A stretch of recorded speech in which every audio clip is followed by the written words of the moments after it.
ওষুধপত্র আমরা দেখাইছে ওষুধ নিয়ে যাওয়া গেল উনি আসার পথে ওনার যে দুর্ঘটনাটা ঘটছে সকলে যান সেটা আত্মঘাতী দুর্ঘটনা। তো আমি অনুরোধ করি আপনার এই সিনেমাটা থানা আপনারা যারা কর্ণদা প্রশাসন সহ আপনারা বিষয়টা উপযুক্ত সহকারে দেখবেন, নতুবা ইহকাল এবং পরকালে জবাব দিতে হবে সবাইকে। তো আমি অনুরোধ করছি নিজের রত্নাক্ষ আছে সংক্ষিপ্ত করে কিছু বলার জন্য এই পরিবারের সাথে অতিপ্রতভাবে জড়িত।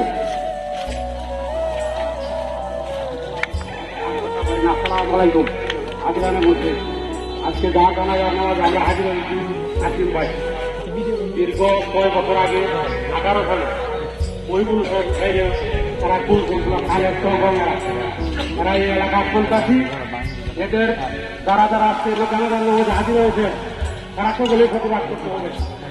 আজকে আমরা যদি মনে করি যে এই কেন আজকে হাকিম ভাই ভালো লোক আমরা এই সার্টিফিকেট দিয়ে দেবো, কিন্তু যারা হত্যা করছে আমরা আজকে হত্যাকারী বিচারের জন্য আমরা তারা বাজানো চাইছি আমরা কিনা হলো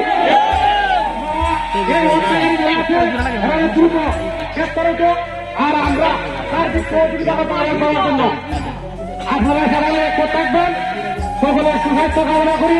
আর আসেন ভাই আল্লাহ যেন জান্নাতুল ফেরদাউস নসিব করে সকলে বলে আসি। আসসালামু আলাইকুম।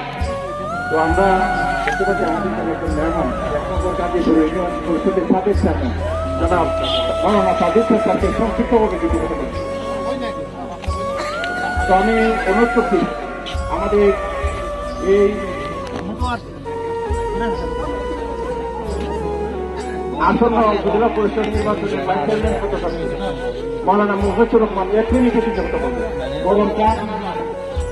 আসসালামু আলাইকুম ওয়া রাহমাতুল্লাহ।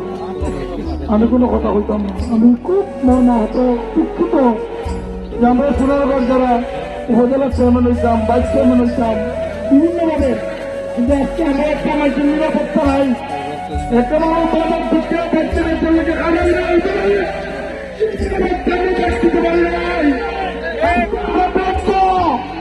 আজকে সোনারগঞ্জ তারা আমরা গঠন করতে পারছি না।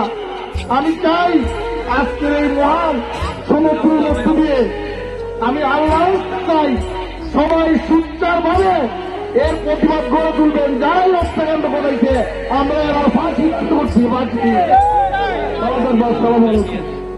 তো আমি অনুরোধ করছি আমাদের ইউনিয়নের সাবেক চেয়ারম্যান জনাব রমিজউদ্দিনকে কিছু কথা বলেন। সময় কম, আমরা সকলে সংক্ষিপ্ত হয়ে পড়ি।